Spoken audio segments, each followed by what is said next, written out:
Un po' se le completà.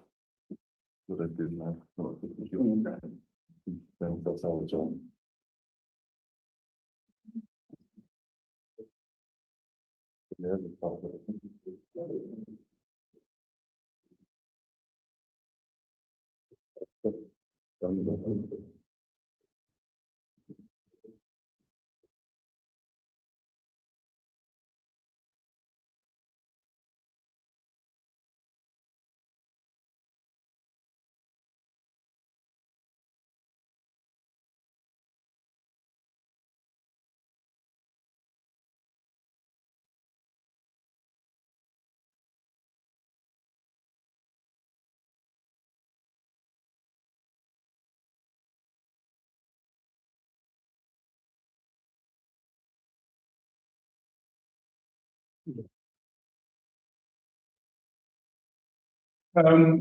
Welcome, everybody, and thank you for coming here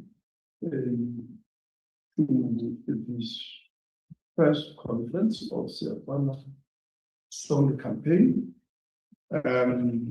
Just in terms of the people that are here, maybe let's just introduce ourselves and then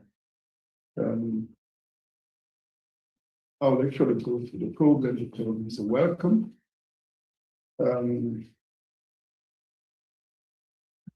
Comrade, okay.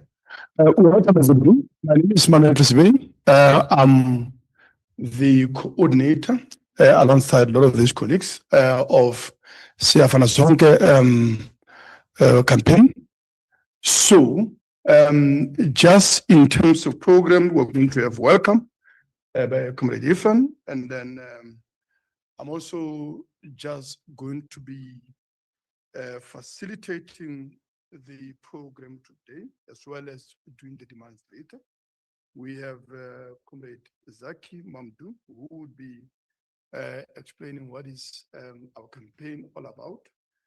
We've Comrade Tessa, who would be outlining the humanitarian crisis that has developed across the country. And then there are also colleagues joining us actually online that will be bringing on from time to time, just to give us up-to-date account of what is happening in various regions across the country. But maybe let's just do the introductions. Just briefly.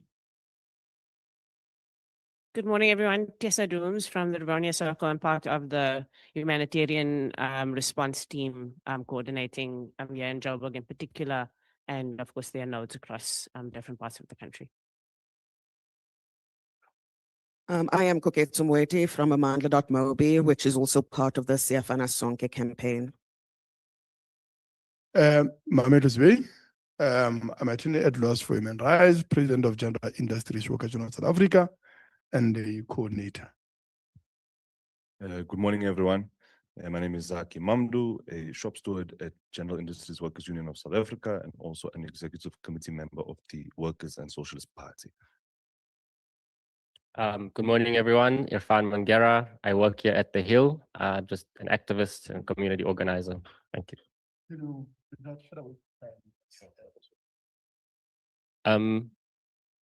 Colleagues and friends, it's a privilege to be welcoming you to The Hill. As somebody who is deeply concerned about what's going on in our country, I think this is a space in which we carry both the pains of the past as a reminder of how hate and policy that is rooted in hate can actually affect our country, but also as a space in which hope often arises. And that's as a result of the Constitutional Court and the work to uphold human rights as enshrined in our Constitution. And as we commemorate 30 years, we know that this opportunity and this moment is not just for reflection, but to take action to make sure that the lived reality of everyone in this country is taken care of in a way that upholds our dignity.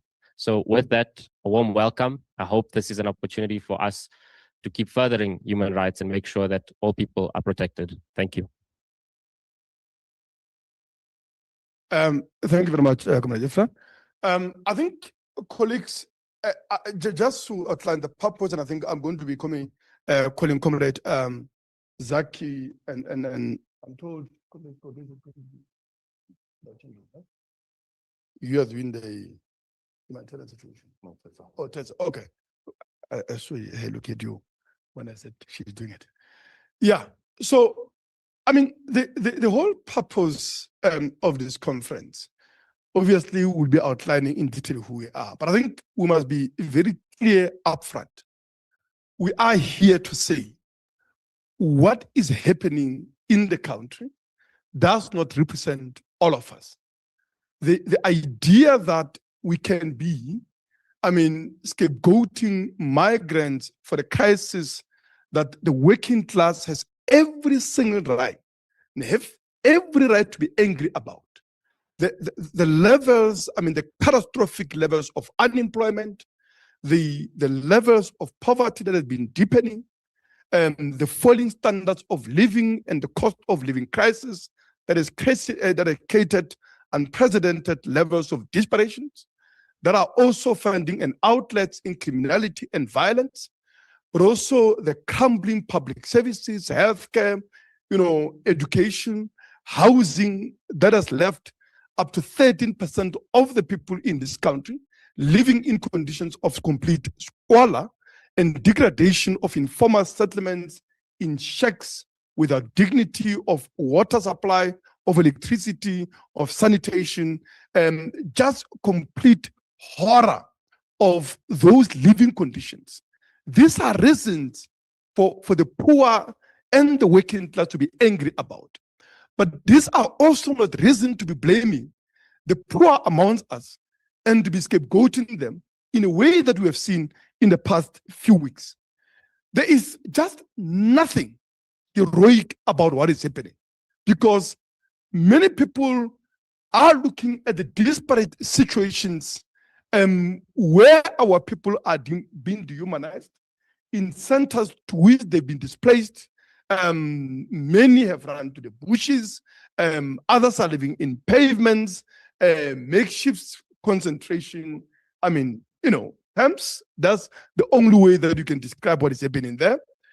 People are being robbed, people are being assaulted, people are being killed.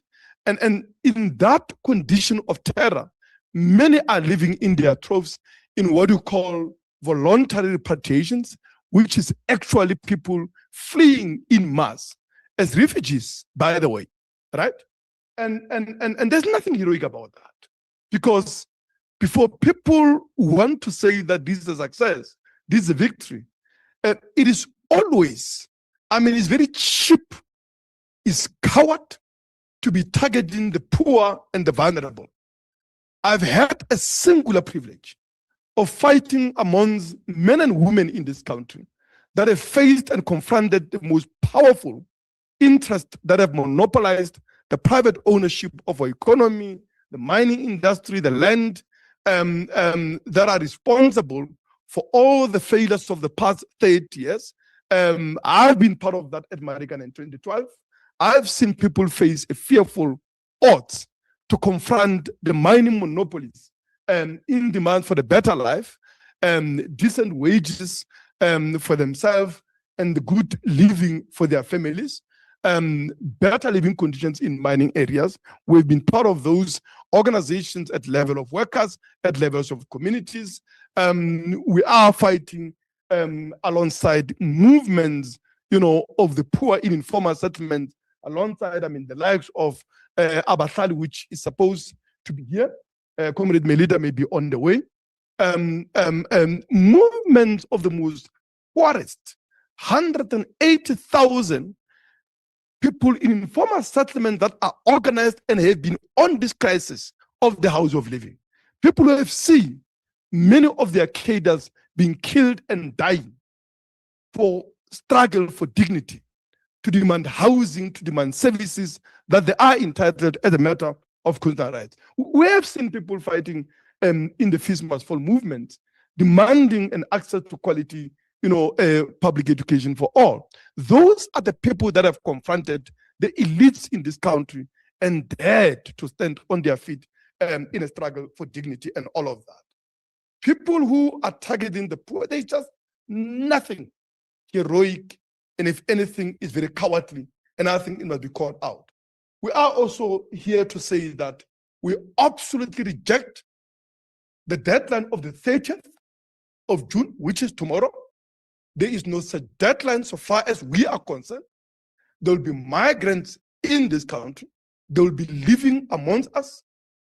And of course, the only thing that has to happen is how do we make sure that we defend them better than we have in the past few months and few weeks and days, which has seen many of them fleeing and so on. And I think these are the issues that have brought us here today and to outline what people could be doing, because many people don't agree with what is happening, but I think they have been terrified because of a mob justice that we are seeing in social media, where there is, people have been trolled and terrorized. And I think the message needs to be sent loud and clear. We are not going to be intimidated into submission. No matter how much intimidation and how much trolling they try in this media, right? And quite frankly, even if there were to be majority, we don't care, right? Hitler in Nazi Germany could fill the stadiums. Was he in majority? We can debate that. But today we remember men and women who stood up in the face of that tyranny and said, no matter the hysteria that was created there, it was wrong. It was the same thing, in Rwanda and all of that. So we are not going to be threatened and intimidated into submission on this particular matter. This is a matter of fundamental principle, and that is the basis of our movement, that an injury to one is an injury to all. The people being terrorized are our people. We claim them as ours, and we are them. Nothing is ever going to be changed, no matter what kind of narrative is being put or the terror that is being tried to use to get all of us to submit to that. Comrade Zaki is just going to outline who we are. And of course, I'll be calling Comrade Teza after that.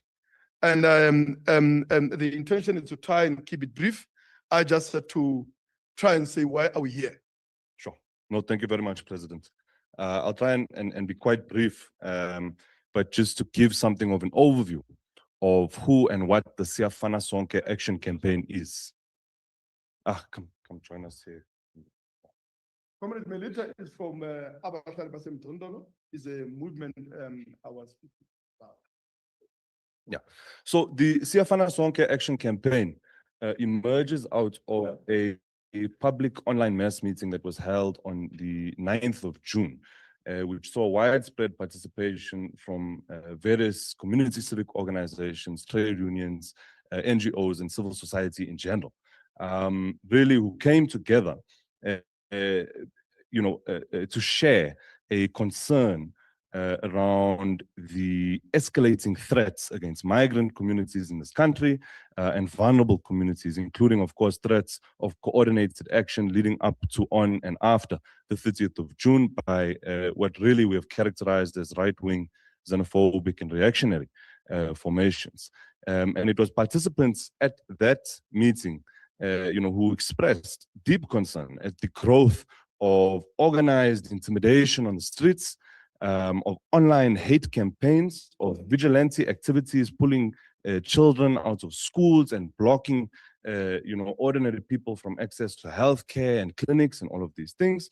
And of course, the increasing normalization of hate and of anti-migrant politics in public discourse across the country. And so the campaign, or the members of the meeting and the organizations attending and who convened it, including Mining Affected Communities United in Action, that is Makua, including Abahlali Basemtondolo, including the General Industries Workers Union of South Africa, among others, resolved to launch a campaign which was subsequently endorsed by over 160 organizations, which emerges from the urgent need and necessity in the current moment to confront the rise of Afrophobia, the rise of xenophobia, the rise of the politics of difference and the kinds of ethnic chauvinism, of local chauvinism, of tribalism, which flow from that and which we are beginning to see take root in South African public discourse and in our politics.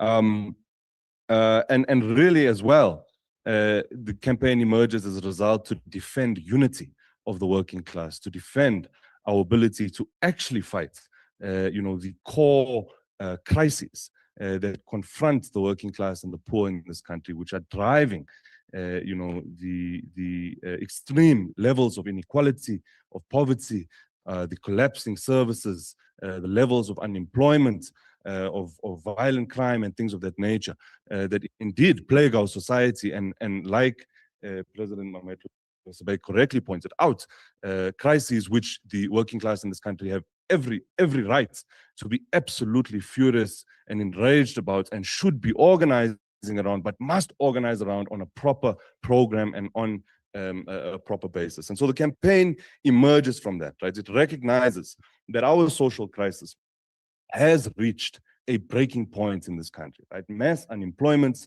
collapsing services, corruption, hunger, crime, poverty, inequality, unaffordable transport, deepening insecurity have produced this legitimate anger within working class and poor communities and across the board in our society as well. But we have to draw the line, because by no means are these crises caused by migrant communities in our country. They are not responsible for the crisis of collapsing services, etc. Refugees and poor people are trying to survive, and we can't allow the scapegoating of those communities.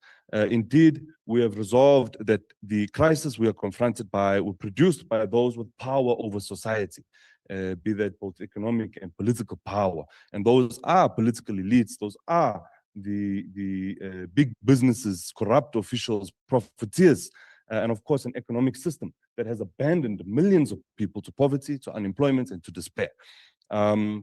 We recognize, of course, as well that xenophobia, Afrophobia, ethnic chauvinism, tribalism, local chauvinism, and vigilante politics offers no way out. It offers no solutions. By all means, mass deportations is not an economic policy, and it's not going to resolve the crisis. That kind of politics is not going to create jobs. It's not going to reopen factories. It's not going to fix our municipalities. It's not going to end austerity, nor is it going to be able to hold the powerful to account. And we worry, I think, all of us here, and indeed all of us across this country should worry that once that politics is unleashed, it does not stop at the border. It will turn neighbor against neighbor. It will turn worker against worker, poor person against poor person. And therefore our campaign is rooted in the urgent need to organize the legitimate anger of our communities, of workers, of the working class and the poor in this country, away from division and toward the real causes of the crisis itself. And so I'll conclude just very quickly by outlining the 6 core principles that inform the basis of the Siafana Sonke Action Campaign. And those are the 6 principles that the over 160 endorsing and supporting organizations have subscribed to, and it informs the basis of our unity in this current moment and our call to action as well. The first is that we reject xenophobia, we reject Afrophobia, racism, tribalism, ethnic chauvinism, and all forms of scapegoating. Indeed, no community can be liberated by turning on another oppressed community, and no worker can advance by attacking another worker. The second is that we defend the unity of all who are exploited, impoverished, and excluded under the current system.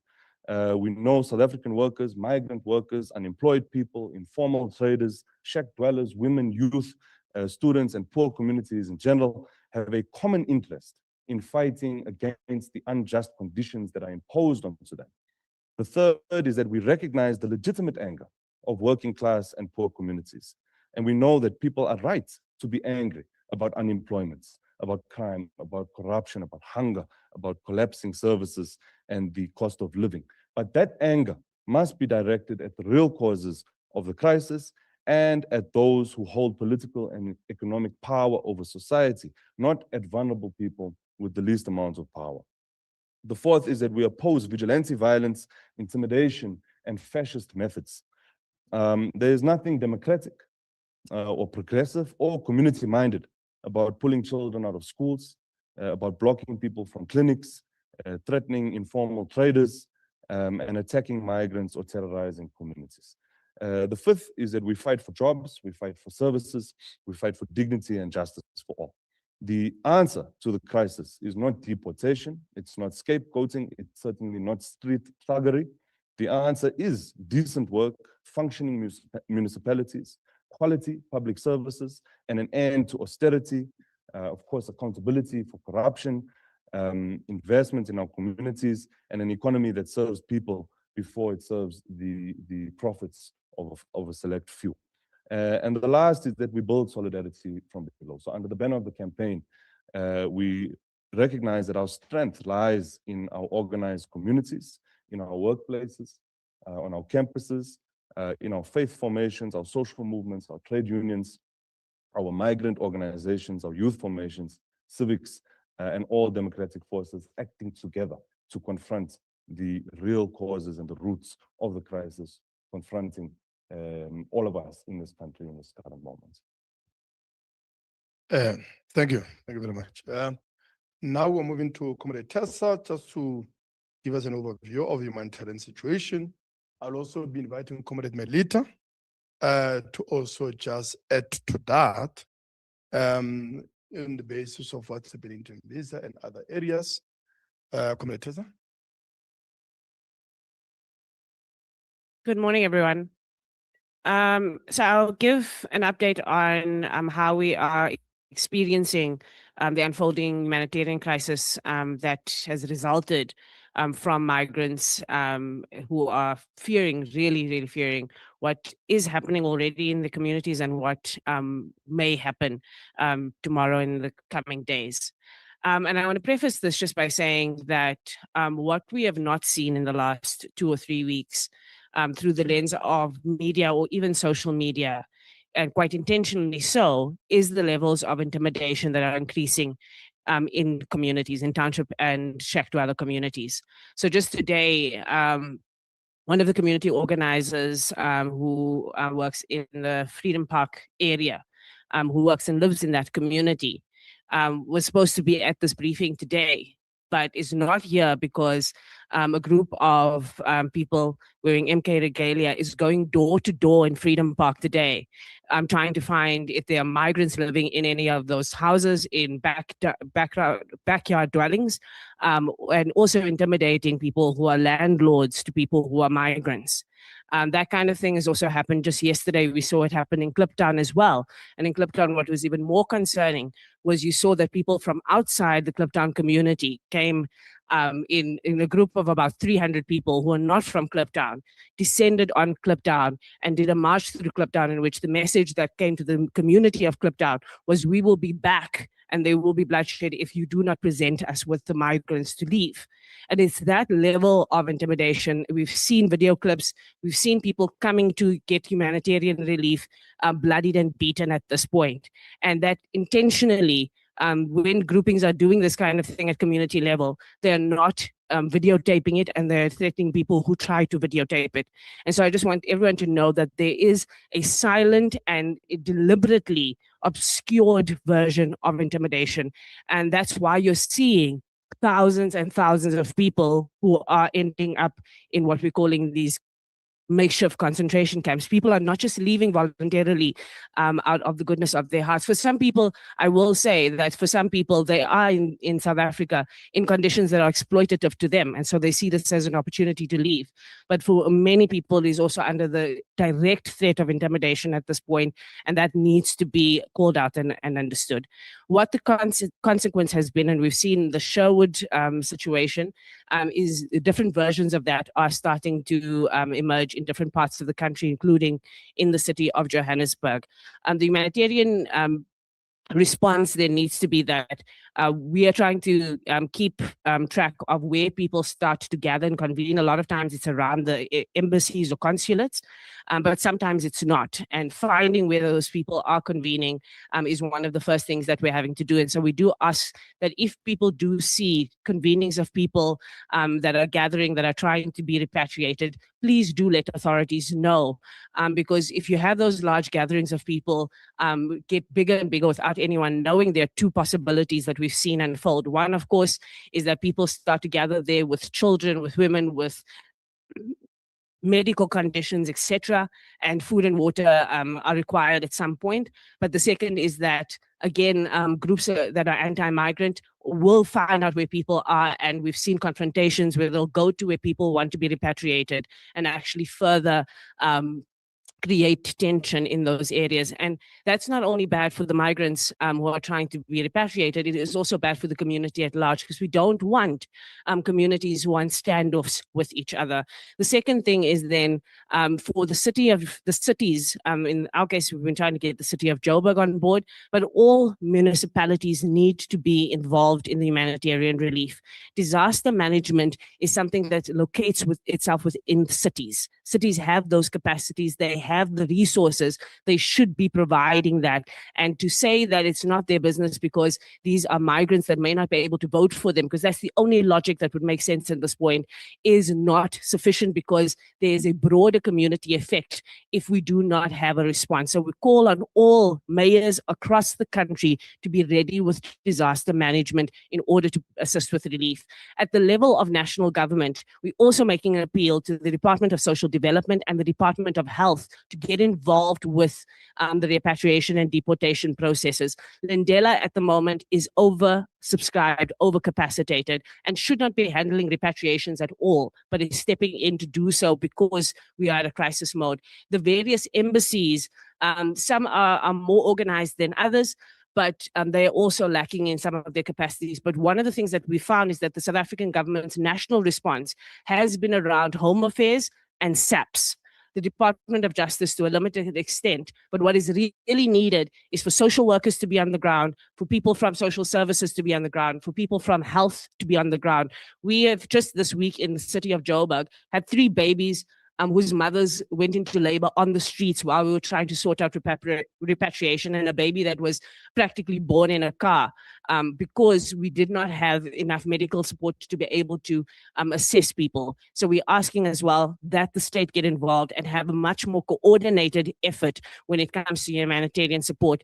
We have had many humanitarian organizations join into the Siafana Sonke action campaign, and I want to thank every one of them. There's been a really big pour out. But just one of the things that stood out for me yesterday was the realization that in normal circumstances, when you have a fire, when you have any kind of humanitarian relief, churches and schools are usually happy to have their buildings used for people who are vulnerable. Right now, churches, church leaders, and schools are telling us they are too afraid to house migrants in their spaces because there's been threats that people who house migrants in their spaces while being repatriated and vulnerable will have their buildings burnt down. And that's things that we're hearing directly from community leaders. So again, just appeals to everyone that we do not create more and more tension, particularly when there are vulnerable people trying to repatriate. The majority of people that we are seeing are women and children. In front of the Malawian consulate, last night we counted 55 children below the age of 1 year old that will be sleeping outside without intervention. So the crisis is growing, and I'm really appealing that we ask people just to keep the temperatures low. Thank you very much, Com. I think that is a very gruesome situation you're describing there. Comrade Malita is here.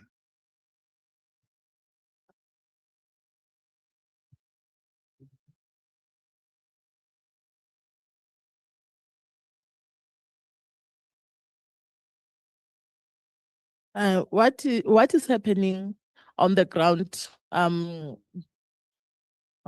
My name is Melita Ngobo from Abahlali Basemjondolo.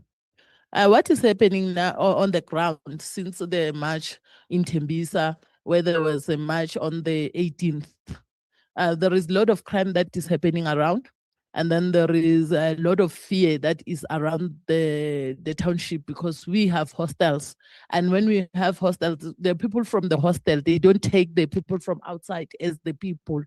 And the fear is that when they come out on the 30th, they are going to take away our homes. They already take some another lady's home. The lady's from Guyana. His husband is from Mozambique, and then they already demanded that when the tenants pay rent, they must pay or they must pay to them, not to her. You see that this is a very dangerous thing, and the problem is that the police, they don't even look around what is happening. They're just listening to their words when they say the march is peaceful. While it is not peaceful, it is very dangerous. Things that are happening out there. We really appeal to the police, more especially Tembisa South Police Station, that if it can, the police can come out and make sure that they are around during the day and during the night. I think we will appreciate that. Thank you, Comrade Meda. In fact, I mean, what Meda is describing, Comrade, is something that we were increasingly getting, that behind this movement is also people who basically just want to dispossess people of their assets. People have already identified homes that they just need to take, shops, and many assets. So there are local cartels and syndicates that are being incentivized in all of this. And the leaders of your march and march, they'll say, we are not about that. But let's be clear about it. How else do you force millions of people who have ran away from war-ravaged countries and societies, economic devastations, where there's basically no jobs, no hopes, people who have left their homes because of levels of desperation we can't even begin to imagine, right? How are you going to force those people out without terror? So the idea that they can deny, the means where they're embracing the end, is just disingenuous and dishonest, because they know very well that marches alone are not going to push people out of their homes. People who have stayed here for decades, who have built families, who have built, livelihoods, all of that. They know very well that the only way that you can achieve that is through the kind of violence that has led to, rampant killings across the country. We know that we can pretend it's not happening, but it is a reality. It is a fact. And that violence, those murders, those assaults, those displacements, all of that are functional to the achievement of the objectives of this particular reactionary movement that we are seeing. So there are a number of comrades that are online joining us from Western Cape and Durban. I don't know how do we call them. I don't know how do you connect with them. Are we able to? Are you able to recognize call comrade from Western Cape, Comrade Tariq?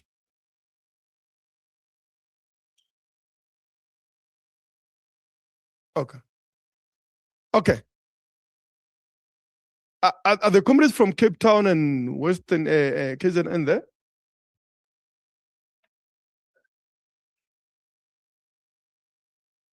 Okay. I think let's proceed. We will just defer questions about the situation in those areas to them. I think just in terms of our demands, we are absolutely very clear. And I think Comrade Tessa has begun to touch on those. The fact of the matter is, there is a humanitarian crisis at the moment. And first and foremost, it requires the relief effort. And that means there are people that are displaced across the country. Number of children have been, born on the streets in pavements. and in this, makeshift refugee camps that have been set up spontaneously without support, without any help on the part of the state. When we met with government, we underlined that there must be an intervention by the state to ensure that people that have been displaced are actually, supported in terms of food, in terms of water, in terms of medication, in terms of any other life necessities. I think that call remains. The government has said to us they were going to outline measures in that respect. I've heard in their press conference, but I've not really heard the specifics, but also I've not heard from any of our local activists and groups that are monitoring this situation as it's happening in Western Cape, in KZN, parts of Gauteng and other parts of the country. I've not heard them saying this is what government is doing by way of humanitarian relief and effort. And that's a problem for us. And I think we demand that. Number of, civil society organizations, gift of the givers, number of communities, particularly I must say that in Muslim communities, I've seen lots of humanitarian response, I think, that need to be lauded and appreciated. But also many other faith-based organizations, Christians and but also NGOs and community activists, all of that, I think they have been making an effort. Those are lauded and those are encouraged. We are calling more people to step up, but I think we're also, and most importantly, demanding that the state must actually do its fair share, which should be the main share of these humanitarian efforts. Secondly, we are saying that this cannot go on, right? We cannot have a situation wherein people are being assaulted, people are being killed. The state has the responsibility to make sure that every single person in this country, migrant or South African, documented or not, they are safeguarded. And I think that is true for tomorrow, but also that is true for any other day, today and beyond tomorrow. And one thing that is very clear is that most likely tomorrow in the demonstrations, you're not likely to see that violence in the official demonstration. But you're not likely to see is what happens in townships, in villages after the official demonstration. You see, when March and March leader says after the march, there are people should go into their communities and enforce the law. That is a coded language. They know what they want because they know that without that violence, they can achieve any of this. So what they are saying in a very coded language is that people should go on a rampage and engage in a forms of violence. That is the only way that they can terrorize the migrants to leave their communities, their homes, their families, but also the country as a whole. We can't have this situation that Comrade Manita was describing, where now people are taking homes of people, where people are, just taking houses outside the normal process of the law of transfers of property. People are reallocating themselves, puzzle shops and so on and so on. We can't have that situation, right? And we know that firstly, that is just an unacceptable and a blatant violation of human rights. But also that's how you basically destroy the economy. And people can't keep pretending we haven't been down this route. We've been down this route in this country in July 2021, but also we've been down this route internationally. Let's remember that in this continent, Idi Amin. I mean, these methods are the methods, the tactics of Idi Amin in Uganda. He went around, you can go and look at the videos, him going around chasing the Indian Ugandans out of their shops, out of their homes, giving them the deadline. So every single tactic that you see happening of the deadlines, of repossessions, of dispossessions of homes and businesses that are just being allocated in a criminal fashion that you see, that is worthy of gangsters and criminals, that is lot are. All of that has been done in Uganda. It's taken from the textbook of Idi Amin. The question is, what happened to Ugandan economy after that? Were Ugandans left better off? Absolutely not. If anything, they were left, they were left worse off. And we know, just as we can boldly predict here, when this vigilantism begin to create chaos, people are losing jobs, and things are getting worse for South Africans. There's a lot I'm not going to come and say we were wrong, we are sorry. They are going to have to find a next scapegoat. The question we've got to be asking ourselves is, who is next amongst us? Today is migrants, and I see lots of people are supporting them, but I can tell you, it can only go on and on, because I know lots of South Africans who don't even agree with this. Many of them are basically taking an ostrich approach, where basically they want to bury their heads in the sand, hoping it's a storm that will pass. It never does. They are going to find new scapegoats, and before you know it, we are in complete conflagrations. This has got to stop, and we are saying that the state has got to do its part. Because the fact of the matter is, police, by their absence, but also in many instances, literally heading these mobs as they are doing these acts of violence and criminality, they are complicit. And we are charging them of complicity without equivocation and ambiguity in our position on that. So government has got to hold them accountable. But this is all the more reason we're making a call, right? As Siafana Zonke, we have absolutely no faith in the state, which has created this crisis at all levels, from the conditions of unemployment, the conditions of looting and plundering, savage neoliberal cuts on services, and all of that, but also a failure to police this crisis when it started and hold these criminals accountable. That is the reason we're calling on community activists and communities and families to stand up for their communities. Migrants are our people, and we shouldn't be gaslighted into thinking that they're the other. They are our people. This thing that every time somebody is assaulted, we have to say is South African, is what is a human being. And in this situation, they are Africans. We know that for the fact that these are people that have been targeted.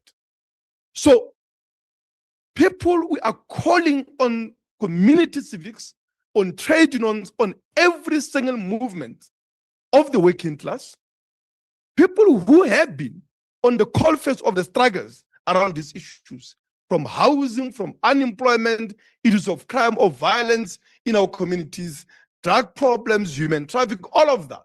People have been organizing on this, to organize to stand for the people that have been scapegoated, people that have been violated, that are the migrants. So we are saying people must organize community defenses everywhere, and make sure that they organize humanitarian efforts, but also they fight and, of course, challenge and oppose these groups as they do that. But also we are demanding arrest, prosecution, and accountability of the people behind this violence. We have seen videos where even some of these so-called leaders of this movement are assaulting people we can say. The question is, I mean, I've seen, my organization, quite correctly, by the way, has taken them to court on the question of their LGBTQ, the discrimination against LGBTQI. There is a court order, which obviously we support. But the question is, why are we also not prosecuting them for the assault of migrants? Have we accepted this as new normality ourselves? We can't. Cases need to be open. People need to be prosecuted. And of course, for this, but also for their incitement and inflammatory language and all of that. And I think overall we say that nobody here says that there is no legitimate concerns around the issues of documentation. Every one of us want to know who lives in their community and so on. And the people who are concerned about this above all are the migrants themselves. Think about the life without documentation in this country. You can't open a bank. You can't access public services. You can't do what? I just left the Office of the Laws for Human Rights. It's people that are there, and I can tell you they're not just coming now. They've always been there in their hundreds and thousands every single day, looking for documentation. People that are being evicted from their homes and that are being displaced are documented, many of them. But even those that are not documented, many of them are having applications for documentations or applications for renewal of the documentation that is lost somewhere in a bureaucratic incompetence, corruption, and collapse of Home Affairs services. And that has got to be dealt with. We've got to find ways in which we can regularize the stay of many of our people that are without documentation, but address this in relation to migrants, but also in relation to South Africans themselves. Millions of South Africans are without documentation. And I think that is important, and I think that needs to be highlighted. But I think also, Comrade Zaki have said, we've got to deal with issues around our industries. Manufacturing year in, year out is in decline.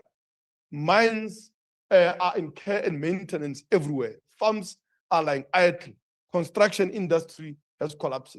These are millions of jobs that we need in mining industry, that we need in factories, that need to be reopened, mines that need to be recapitalized and reoperationalized, but also a public works program that should be there to ensure that we provide decent homes to 13% of the population in informal settlements, to ensure that we build the schools that are needed, so that every child is able to have an access to quality public education, to build clinics and hospitals so that we are able to make sure that there's a quality public health care that is properly and adequately equipped, staffed, but also supplied with medication, all of that. Comrades, I think that basically would be the outline of our demands. I'm just going to open it for questions. And of course, we have a panel here, as well as people that will be willing to take questions from the floor.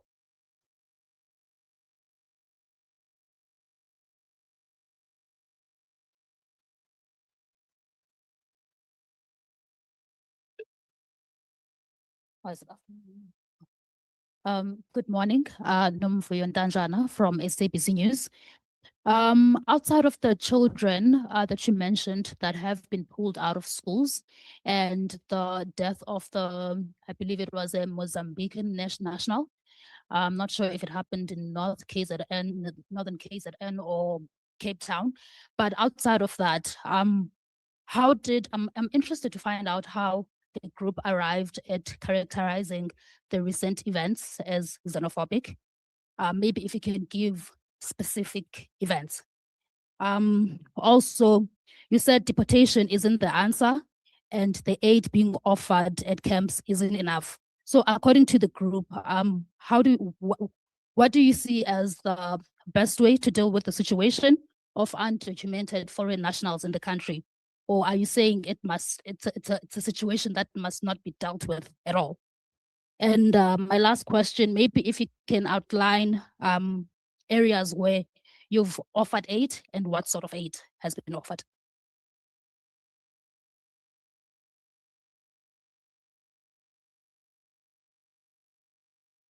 Thanks. No.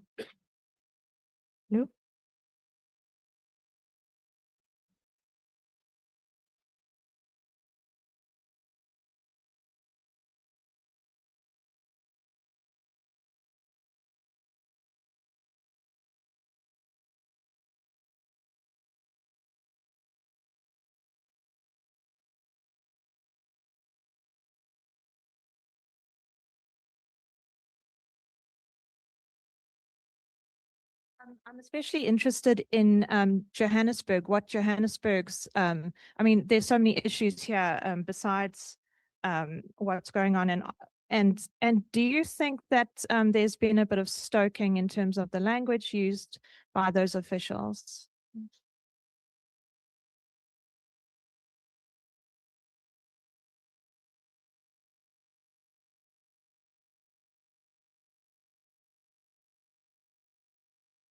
Mohammed Baum from Radio Islam. Just two questions. The first one, how much responsibility do Herman Mashaba and Gayton Mackenzie bear for the current tensions given their long-standing anti-immigration rhetoric?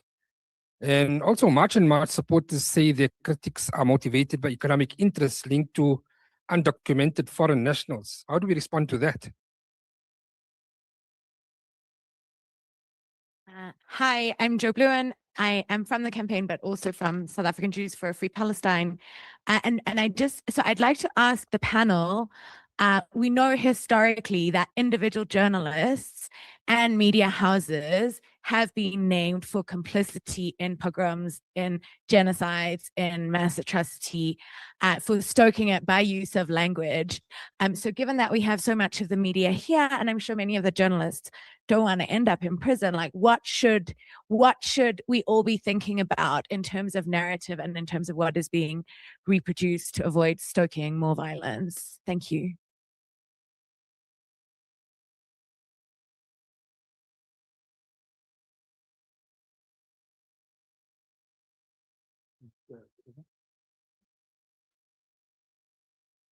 Koketso Moeti from Amandla.mobi, also part of the Siafana Sonke campaign. Over the last couple of years, for a very long time, both individual journalists, and we have seen it from politicians as well, using the language of dehumanization that has helped bring us to this point. Herman Mashaba himself once referred to people as Ebolas, as diseases, right? And this has continued. We see it also reinforced in the fact that people are described as illegals, as if your mere existence is illegal. It is this type of dehumanizing language that gets us to the point where some are not seen as fellow human beings, and it is acceptable to treat them in the ways that they are. It has to stop. It has to stop across our society, and it has to stop being normalized. And so part of the call here is also to say to individuals, for those of us who are against the dehumanization of people, we have to understand that we have to not use that type of language, and we have to stop it in its track and hold accountable those that do. I want to come back to the point, why do we characterize this as xenophobic? Over the last couple of months, both online and in person, we have heard some of these vigilante groups directly, explicitly say that they are targeting people because they are not South African. That cannot be characterized in any other way, where a specific group is targeted by virtue of the accident of their birth. That is xenophobia in action right there. And I want to bring us back that it actually, this dehumanization hurts us all. To give you just a few examples, every wave of violence, right, has also resulted in South Africans too being hurt. And just to bring it to life, last year, a former colleague of mine Palesa Ramolefo needed to use a clinic in Soweto. And during the time, March and March was disrupting the clinics, trying to keep illegal people from using the clinic. What happened is everybody who was at that clinic was unable to access services. The patients were then redirected to Chris Baragwana Hospital. But because of the sheer volume, no one was helped. People like Palesa had then go see private healthcare the following day and. I'm just using this as one example that when you attempt to sift through people and say some deserve, some don't belong, some don't deserve, we are all hurt in that process, right? It dehumanizes us all. And we have to say it is unacceptable that this is happening. And again, for a country of our history, I want us to remember this year marks important anniversaries, right? 30 years since the Constitution, 50 years since 1976, and the list can go on and on. Opposition to apartheid, our people weren't opposed to apartheid because they wanted to just end segregation. Our people risked their lives and fought tyranny because they were demanding a South Africa in which the dignity, humanity, and belonging of all is recognized. We may have gone off the path, as has been described. Wages have stagnated, inequality is high, and. But we cannot allow vigilante and organized hate groups to undermine the dream that was being fought for by reinforcing lines of who doesn't belong and who doesn't deserve, because ultimately it hurts everybody, Black people in particular, who mostly rely on public services in this country, and. I'm going to address mainly the questions about government and the humanitarian, but I just want to add just to the question about the characterization here. And I think for me, what's important is that you can address the issue of immigration without directly targeting a migrant. And I think that's the difference.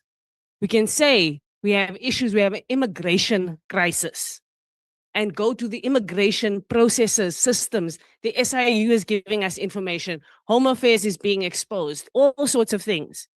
I would expect our collective effort and ire to shoot up at power, not shoot down at migrants. And I think that's the difference here, is that we are taking out a gun and a missile, and we are saying that there is a huge systemic crisis of immigration. And mind you, my view about this is that immigration is the issue that got us here today. But given the poly crisis in this country, it could have been unemployment by itself. This could have been about healthcare.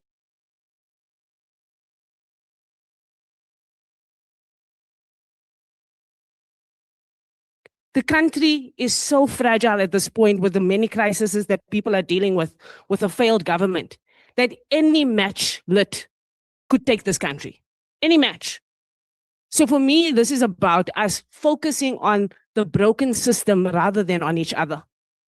Because if the focus is the migrant, the individual migrant, then we are not fixing the system. And I think that's the thing that we're trying to point out. And that's when it becomes about the xenophobia and the hate and all of those things. Because imagine you are an individual migrant. You have no control over the system. You're not even part of the criminals, because we all agree here that criminals should go to Brook. Whoever they are. I don't care what criminal you are. I don't care what your nationality is. All criminals in this country must go to jail. But I'm not the police. And so my job is to make sure that the police functions, the Madlanga Commission works, so that we actually have a police that we can trust to go and catch the criminals. But if we all become the police and we all try and catch each other, that's how we're going to burn this country even faster. So that's part of why we are really focused here on, we all agree on the issues. What we are here talking about is strategies and tactics, and not turning our gun down to people who are vulnerable and turning it up. The second thing I want to say about it is that I think that the leaders of March and others have gotten to a situation now where, again, this country is very easy to burn. It's very easy to catch a light. Last week, former President Kgalema Motlanthe said something. He said the only reason why this country has not burned up organically by itself right now is because spatial apartheid keeps people far enough away that they can't just get to the streets in one go. The truth is, last year in South Africa, there were 23 protests on average a day in the country. 23 on average a day last year. Just in the last 2 weeks, I counted more than 10 protests that were covered in the media that had nothing to do with immigration. This country is on fire every day. The migrant movement and the anti-migrant movement is just coordinating their version of it in a way that is more visible than the other people that are struggling in this country every day. So I want us just to recognize that it is easy to light the match in this country. It is easy to shoot the bullet. The problem is, it is not as easy to douse the flame. It's not as easy. Once you have shot that missile, and I think March and March are figuring that out now, they've lost control of this thing, guys. The leaders don't know what's going to happen tomorrow, just like we don't know what's going to happen.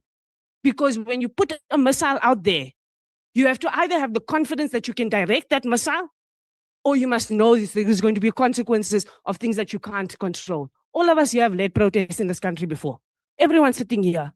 The reason why we do it in ways that are controlled and contained is not because we don't want this country to be ungovernable to the point that the corrupt leaders are held accountable, but because we know at the end of that chaos, the very people that we are fighting with and for will have their communities destroyed first. Because right now, I can tell you, the middle class and the rich are sitting nice in Sandton, sipping cocktails, while people in township communities are worried about whether their houses are going to stand tomorrow. Now, on the humanitarian efforts and government, we have been working in the city of Joburg for the last week, because that's really when the crisis started to emerge here about a week ago. We have seen that the Department of Home Affairs is the most active department when it comes to the response at this point, and they are assisting with the repatriation process. But I have spoken to Home Affairs officials in the last 7 days and realized that they are overwhelmed. They are overwhelmed because they are not supposed to be doing this. On a normal day, Lindela has 3,000 people at it, and those are detainees. So when you start seeing tens and thousands of people, Home Affairs was never designed for this. So they are asking for social services to get involved. They are asking for DIRCO to get involved to hold the embassies accountable. And this is also something we must say. The South African government has messed up, but so have governments across this continent that have let the people of this continent down. And they are continuing to let them down today by not being able to do repatriations in dignity. So we must put pressure on DIRCO and put pressure on every embassy to help their own people get out of harm's way. The other thing that we've seen is that there needs to be more coordinated efforts, and that politicians, and I think even the leaders of groups like March and March, are being a lot more careful at the moment about what they say, because everybody realizes that we may be sitting on a set of circumstances that have been hijacked by other elements already by now. So people are being a lot more careful, and I hope we continue to be a lot more careful. But that's what's happening in the public domain. The organizing on the ground, however, and in communities is not being as careful. And so I encourage journalists to go and spend some time in communities. Be the eyes and ears in communities that community members are being told to put their phones away, because that's where the real issues are. And I'm telling you that the leaders you think are in control and Herman Mashaba does not know everything that's going to happen tomorrow. He can't. And so even if he says, everybody stop, even if Jacinta says all of this must end, I don't know that they have control over everything that's going to happen. And so we're going to have a much more nuanced approach to all of this. But government officials need to be more coordinated, and especially at the level of cities. Okay, so just want to address the question of legalities, right? Okay. So I think this has been framed a lot around, oh, we are only against the so-called illegal people, you know? But the reality, and we've seen this isn't the first time that it happens, right? Where people are asked for documents, and when they produce an ID, they are asked, where did you get it from? And that to me is evidence. This was never about legality, right? This is about, it is a project of dehumanization, of shrinking the boundaries of who belongs and who doesn't, and of justifying harm on others, and normalizing the idea that instead of a South Africa where we can all collectively thrive, for some people to thrive, others have to be killed, removed, and eliminated. It was never about legality, rest assured. We have enough evidence showing this. Yeah, but also I just want to build on that question because, you know, there is this idea that we don't seem to be concerned about the issues themselves, right? Of criminality and violence. And I'll tell you where the difference between us and these people actually lies in, right? We are concerned about the crisis of drug and human trafficking in our communities. Their narrative, is that it's just Nigerians, right? Just Nigerians. That's it, right? Now, ask ourselves this question if this thing was not targeted at communities. And that's what a prejudice and bigotry is about. You just target the entire population of people based on the conduct of few, right? Not even concerned about the issue itself. Now, the biggest party in all of these marches is MKP at this point in time. The biggest human trafficking story in this country is people who have been trafficked to Ukraine. We are getting body bags. And for some strange reasons, I've never seen journalists saying to leaders of March and March, how can you be so agitated about human trafficking story and be led by people who are responsible for the biggest human trafficking incident at the moment in a country? Right? Now, all I'm saying is that go get to here and then communities here. No, we're feminists. If we were to be leading a march against gender-based violence with a serial rapist at the forefront of us, many of you would have questioned us about that. Right? Why is it that nobody is as much and much? How do you say you are angry about human trafficking and you are led by the party that is actually culpable, and the person making the charge is actually the leader? I mean, the daughter of the leader of the party. She's the one that filed an affidavit in KZN. The people telling us about a crime in this country are convicted gangsters. I mean, we're saying crime is very high. My understanding is that when you say the statistics about crime, which is true, it is very high. You are talking about the crime that will have involved gangsterism for which Gaten McKenzie has been convicted. Right? We allow somebody like that to lecture us that the problem with crime is not people like him who have been convicted. Is a woman selling tomatoes on the street. How are journalists, and maybe I'm not intelligent enough, but how are journalists in press conferences missing this obvious connection? Not say to a man, Chief, you are saying there's crime. We agree. But you are convicted of that crime.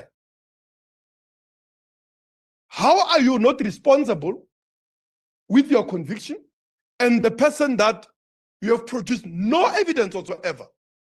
The whole population of people for which you have not adduced any evidence except an anecdote of few and far isolated incidences. That's a problem for us. And that's the reason we say is xenophobia, because it is when you target the entire population on the basis of an act of few, and actually in the course of doing that, you actually ignore the evidence of the same criminality and the same antisocial behavior when it's committed by the very people who are bemoaning it actually and saying that others are to be blamed for it just by virtue of their identity. I think just in terms of government, we did meet with government.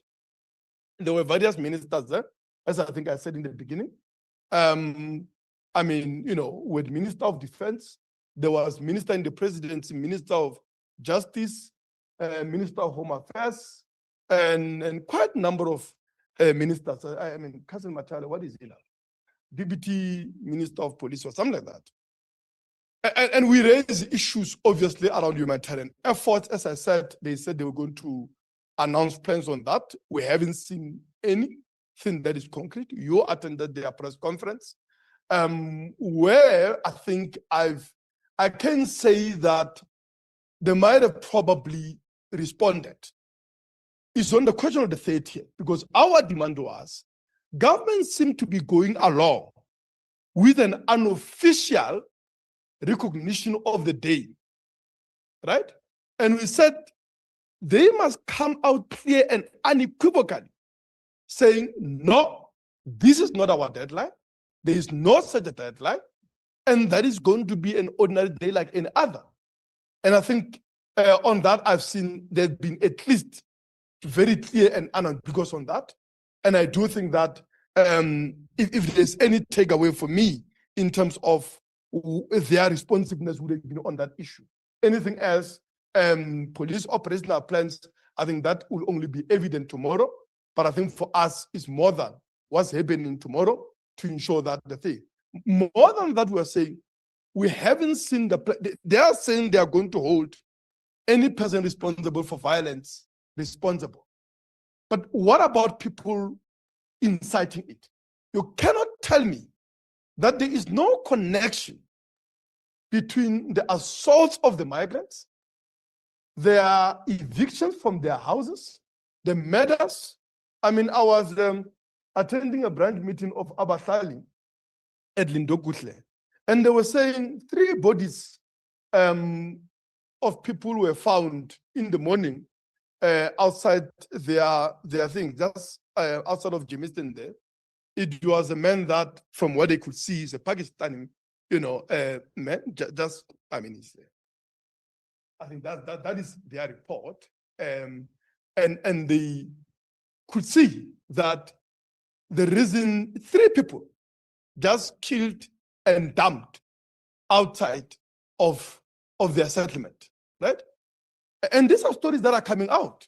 You can't tell me that there's no connection between the rhetoric of this march and marchers and, of course, all of that.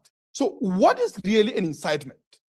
What makes people confident that when they go and loot a spaza shop, the conduct that ordinarily will be a crime, that they think somehow is a political act, if it wasn't for all of this? Let's take questions. Yeah, I believe there's 2 questions that have come through online. So perhaps we can take those 2, yeah?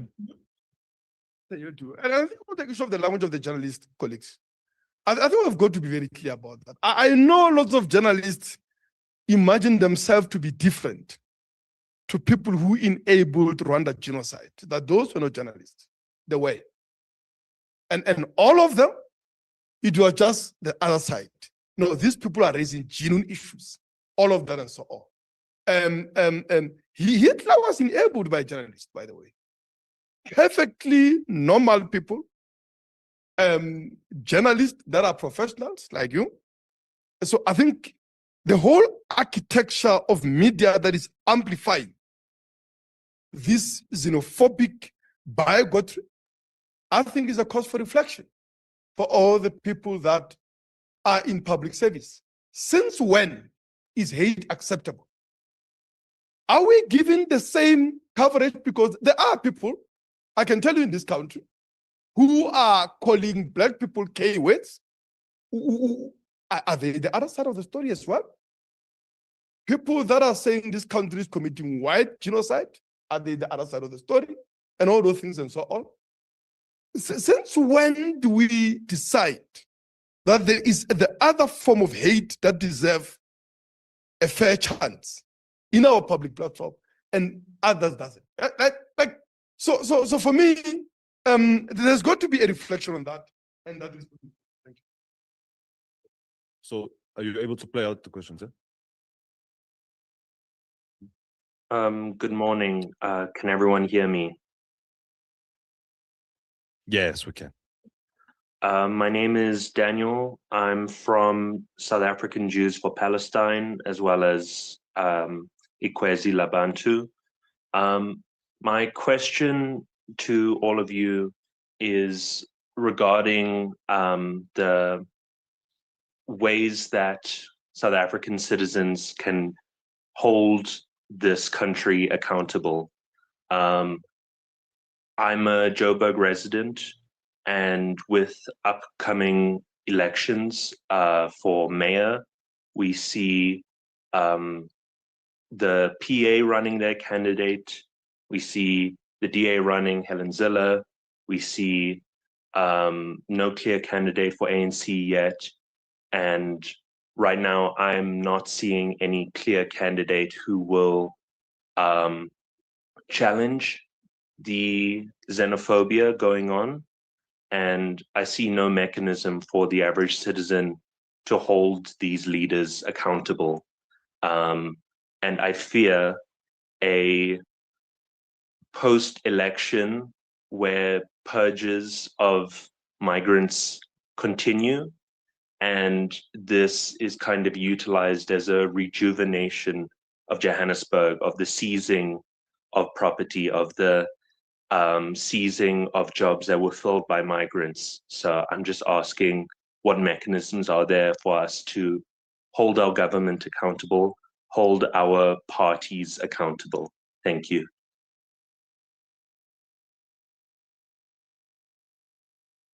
No, thanks, Daniel. Let's take the next question as well, please. You said who, David? J-Phone. J-Phone? Yeah. Okay. Okay. Yeah, no, look, let me take that question briefly then. Because I think the reality is, and in many ways, this is what gives rise to a phenomenon like March and March to begin with, right? Is that there is a vacuum, a political vacuum within our communities and within our progressive movements that has resulted in a situation that enables organizations who are hateful, who misunderstand the crisis and how it emerges, and who subsequently misuse the legitimate anger of our people in order to organize people around a hateful program that really does nothing to solve the roots of our crisis, right? The reason why that can emerge to begin with is because our organizations, traditional organizations of the working class, our progressive organizations, our trade unions, our community civic organizations are generally in a much weaker state than they have been historically. And so ultimately, the conclusion that flows from that is that we need to organize. People are rallying behind what they see as some sort of righteous fight and righteous way out because the crisis in this country is simply unsustainable. And it is the crisis itself which demands that one way or another there will be uprising and revolt. There will be, wave after wave of protest and eruption of anger on the streets, which we are already seeing and have been seeing for years, right? We see that in every service delivery process, in every community. We see it on every campus year after year, where there are annual protests around fees and accommodation. We see it with every workers' strike, right? That we are in a generalized state of revolt because the crisis is simply so unsustainable. But we need to organize that revolt on the proper program. And I think the question is a good one because it points to the fact that people are struggling to find the correct platform, the correct leader to rally behind, the party that truly represents a program that offers the kind of solutions we want to see and offers a fighting plan to push back against the escalating crisis, deepening austerity, deepening privatization, wave after wave of retrenchments and job losses and factory closures and mines being held under care and maintenance for years and years. And so what we are saying, and this is why under the Siafana Sonke Action Campaign, we are not only concerned with saying no to xenophobia, and no to the methods of March and March, but we are interested in and concerned with the need to organize our communities and the need to organize our workplaces.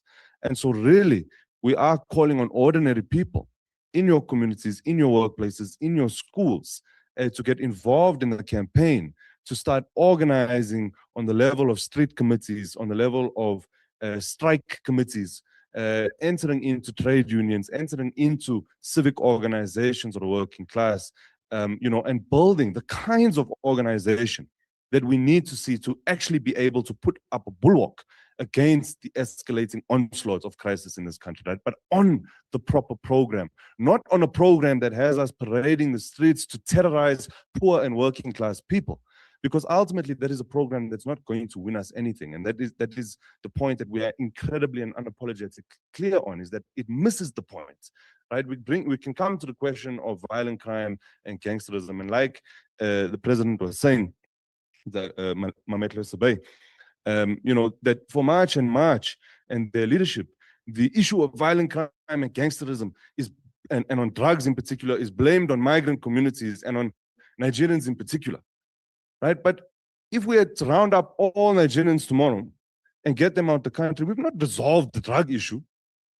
All we've done is perhaps open up a small portion of the drug market that will simply be captured by South Africans or by anyone else for that matter. Right? So the idea that deportations and removing people is going to solve the crisis is fundamentally flawed. In fact, it's insulting to South African gangsters, as though they are incapable of selling drugs themselves. They can sell drugs and they'll tell you themselves we're fully capable of selling drugs. And so that is the key point, right? Is that these people are misleading us. They don't understand the crisis we are confronted by, and they are not putting forward solutions that will actually resolve that crisis. And so we are not saying that we shouldn't organize. There's no way that we are going to sit here and pretend that everything is fine and that there's no fight to be waged. There is a fight to be waged. And indeed, we must organize to wage it, but we need to do so on the correct program. I don't know, David, if there was another question that came through there. Melissa, did you want to come in on one of the questions? Okay. I want to come in on the question that are they xenophobic? The marches are xenophobic. The marches are xenophobic because I think the marches are xenophobic because of the songs that they sing. When the song that they sing, they always sing the song Hamba Shangan. That song. Who is Shangan? Shangan is the people from Guyana, whom when they say Hamba Shangan, are they saying how Hamba Shangan, I must go where? Out of South Africa. Where must I go on that song? And then the other thing, if the community members after March and March, after the leaders of March and March came and entered the hostels, and then when they go, the community members, the hostel members, the hostel dwellers, they go outside and take people's home and say they are from outside when they are from Guyana. You will see that is very xenophobic. Even if when you before March and March, the people from hostels, they always say, when you speak Sepedi, they don't hear you. We are Kwereza. When they say we are Kwereza, it means we are Kwereza means Kwere, and Kwere means foreigner. And then it means even if you are here in South Africa, it doesn't matter for them as long as they don't hear you, as long as they don't hear your language, as long as they don't hear what you are saying. It means we are Kwereza, and that is a very xenophobic language. We can call it xenophobia. We can call it maybe even tribalism. But their song are causing division and they are causing fear to everybody. That is why we are saying they are xenophobic. So I don't know if there's any final round of questions, perhaps, or should we move to conclude? Yeah.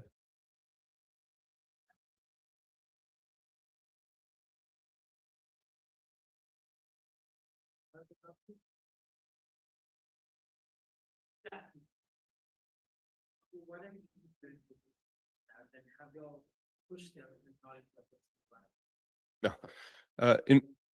In fact, let's take this question as well. Sorry. No.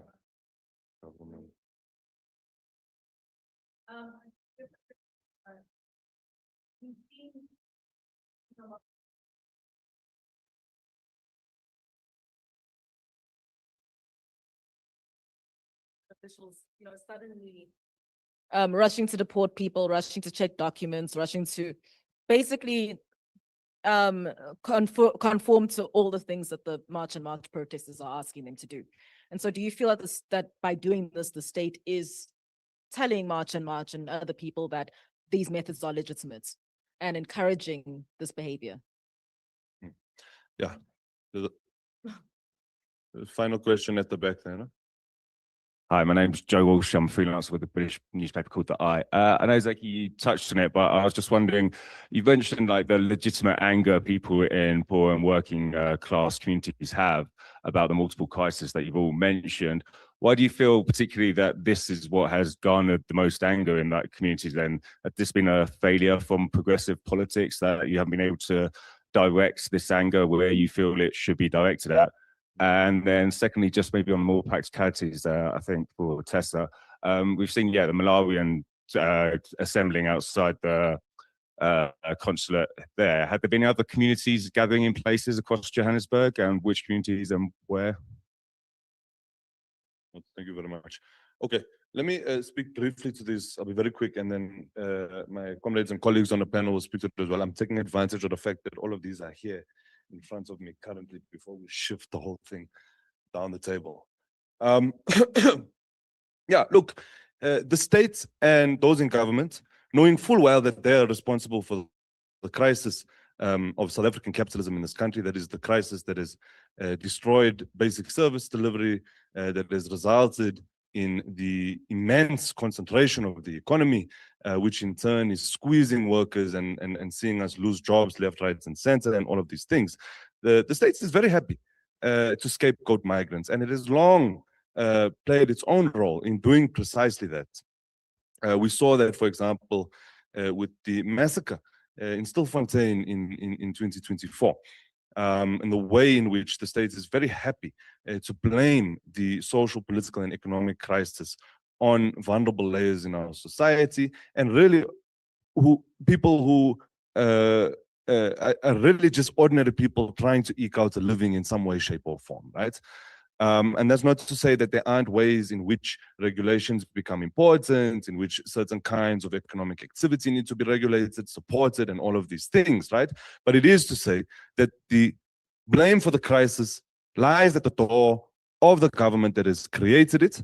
And of course, they do not want, that kind of uprising and revolt to be directed at them, and so they are happy for that crisis to be blamed on migrants. And it is one of the one of the demands that we put forward in our meeting with the presidency and the security cluster, is that they need to be a lot more responsible in how they communicate around this issue.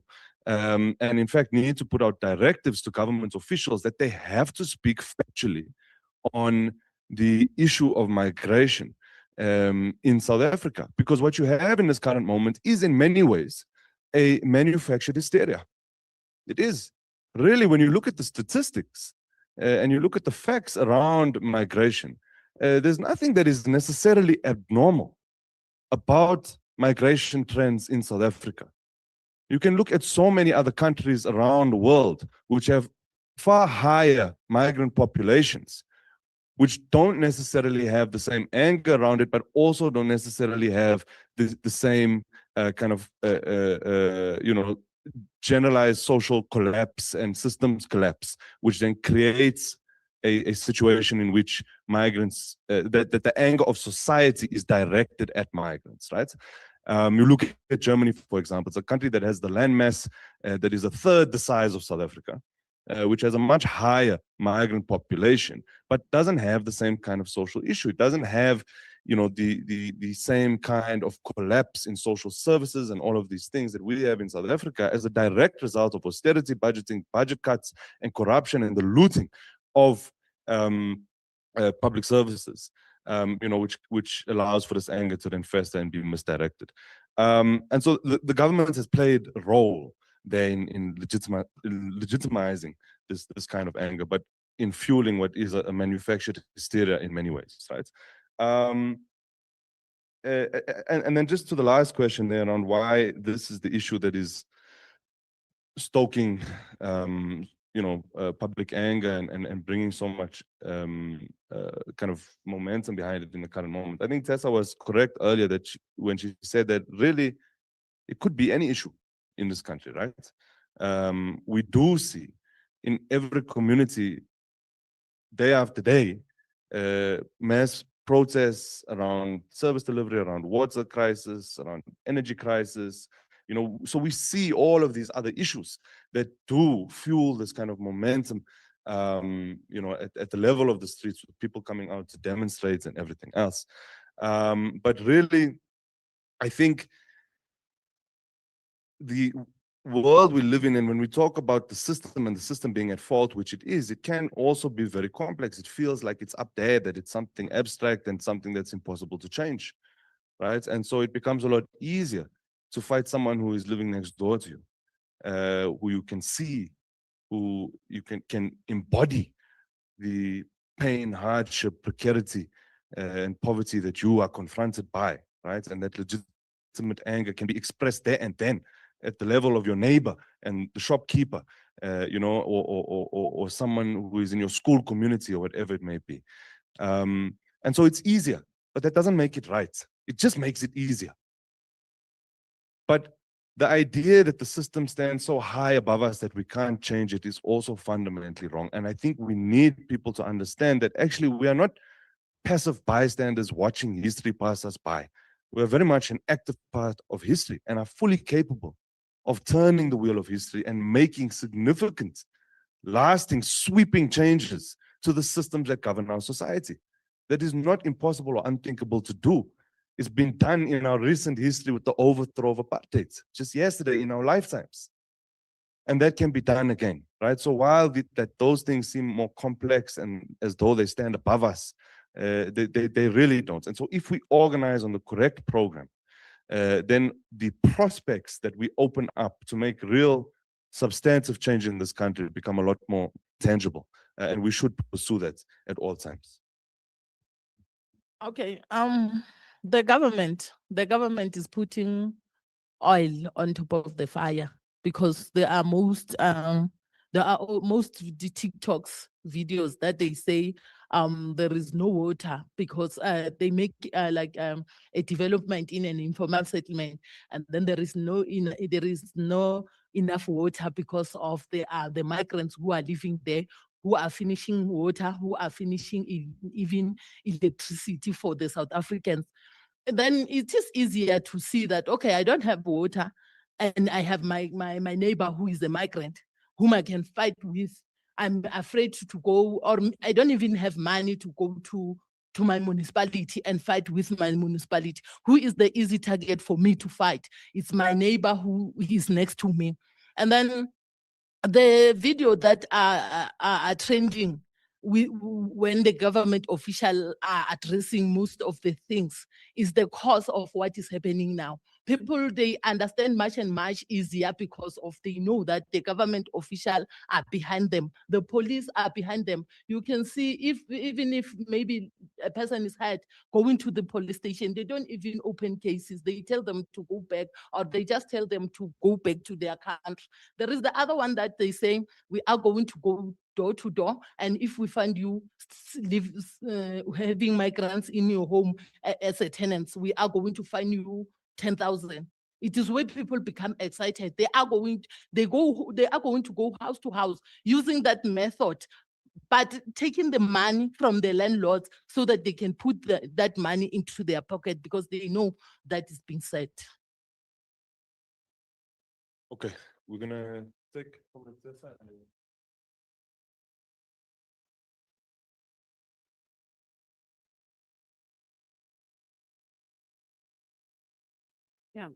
So just on the humanitarian crisis in the city of Joburg, I'm very reluctant to give specific places because, as I've said, we've had incidents where when we are housing migrants for safety and repatriation and humanitarian purposes, that we have groups that show up.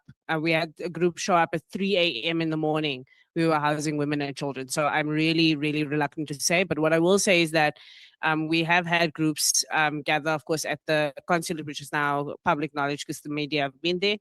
We've had groups in the south of Joburg. We've had groups that ended up in various parts of the CBD. And we've had the group in Newlands that also made news about a week ago, was the first group that those of us in the city of Joburg that have been supporting came across. And so the real answer is it could be anywhere at any time because this is not a highly coordinated effort. It's really word of mouth spreading that there's a group that has met here. And I watched in one day on Thursday, a group that started off when I got there at 4 o'clock being 30 people become a group of 160 by the following morning. So it's as simple as that in many instances. Just on your question, Naledi, and I think for me, this is the crux of the issue, is that, as Aki has said, the state is not upset that this is happening. They're just upset it's happening on their watch because this does distract from them getting the bullets, from them being held accountable. And I think that that's part of the reason why we've seen people crowd into this issue. But there's another part to it, and it links to your question as well about why this movement and why this issue as opposed to other issues. I think that it is this kind of issue. So if the issue was water, it becomes very difficult to scapegoat water. It becomes very difficult to scapegoat electricity. It is much easier to scapegoat migration because there's a migrant on the other side that is vulnerable. And I think our politicians have leaned into that because it's politically expedient for them to do so. And it takes the blame, because I've been in meetings in the last few months where March and March organizing was happening. And in those meetings were civic groups and organized formations who were organized around a variety of other issues. Particular meeting I'm referring to here, they were organizing around electricity and housing. And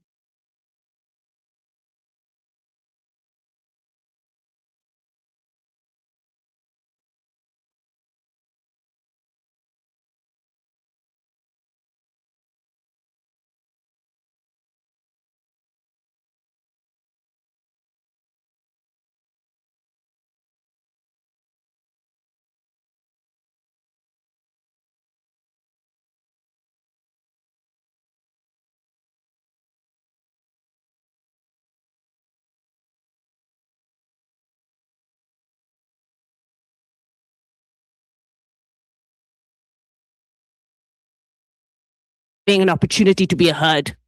And so when government listens, that's where people go to be heard. And you'll hear it when you hear people talking within those March and March crowds. And you ask them, why are you here? And they will say unemployment. They will say water. They will say services. And the answer that has been provided is that government listens when you basically take a group of vulnerable people like migrants and you put a gun to their head as a hostage so the government can hear you. That's where we are. So this is about politicians and government listening to this particular issue and people crowding in because they're being heard. The broader crisis of organizing in this country has honestly been that people are not being heard, not that they're not organizing. That we have gotten we have become desensitized to people organizing themselves to protest.